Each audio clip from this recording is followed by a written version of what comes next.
Rime, I have named it. A desolate age with a beauty that is quite different than I had expected or imagined. The intricate feathers of ice that fall from the sky are awe-inspiring. I feel as though I could sit and watch them for hours.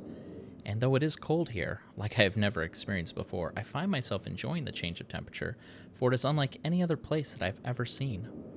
Perhaps the oddest thing is the silence. Although the wind blows on occasion, when it ceases, there is a suffocating silence that falls on this place, broken only by the distant cries of unseen creatures. I visited 3 times and am sure now that this age will provide the environment I need. I believe the cold temperature is necessary for obtaining the correct resonance. Examining the structure of the books is ever more perplexing, but I am driven onward by my need to understand. The great tree of possibilities can never be fully grasped, but I must at least try to find one particular branch. On the subject of enlightenment, I would also like to find the cause of the mysterious lights that shine in the darkness here. Though I never assumed that I would be able to build especially fast here, the speed at which I am progressing is somewhat disappointing. I do think I will bring Cirrus and Achenar as well as some of the machinery from Salentic. Achenar chose to stay with Catherine, but Cirrus was rather excited to come. He has spent the last few days here with me, helping me with the beginning phases of construction. He too seems to enjoy the ice and cold weather. He's intrigued with the crystals that we have brought with us.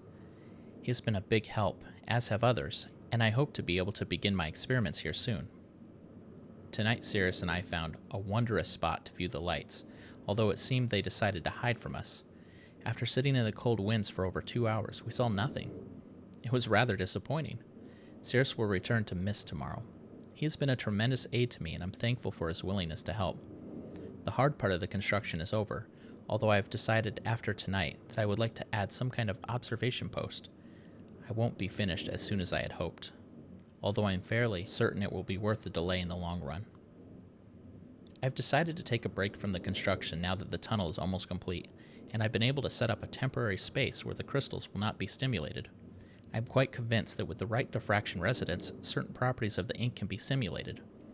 Catherine still finds it absurd and thinks I'm crazy to assume I will be able to view ages with stones, but her unusual pessimism has not convinced me to stop trying.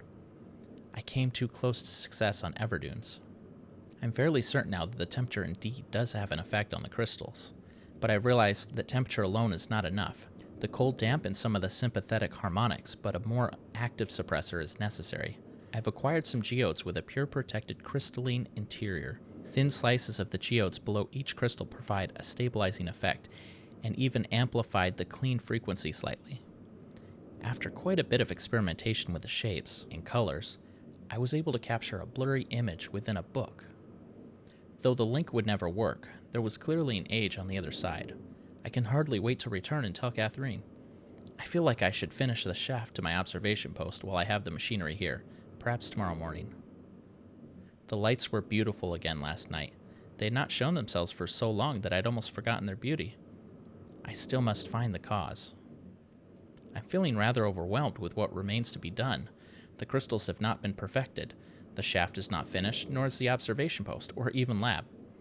I have not seen Catherine for some time, and I long to spend more time with Achenar and Cirrus. Besides all of that, there are, far away, in the back of my mind, the thoughts of my people and our lost city. I dreamt again of them last night. I have only seen the city in its worst condition, and still its beauty overwhelmed me, even now as I visualize how majestic it must have been before the destruction caused by Veophis and Agarus. It amazes and saddens me. I'm fairly certain that Danae is not dead as my father believed. I'm convinced that there must be some who managed to escape the destruction and even now continue to survive in separate ages. Within me is an urging to take the chance and return to Danae to find these survivors and properly rebuild our city. However, I can do nothing until I am certain of the fate of my father. If my plan failed, if I missed a single book when attempting to trap him on Riven, then he has been free all along. If that is true, then all that stands between him and the ages I have now written is a link from Danae to Myst. As much as I wish to return to Danae, without knowing the state of my father, I cannot risk re-establishing that link. I must observe my father without re-establishing that link. It has taken several years, and there have been many dead ends, but I have partially succeeded. Now that I have managed to view another age using the crystals, it's only a matter of time until I view Riven. At least I hope. Catherine will have her ideas about all these things, and I miss her greatly. I will return to Rime later, when my mind is cleared.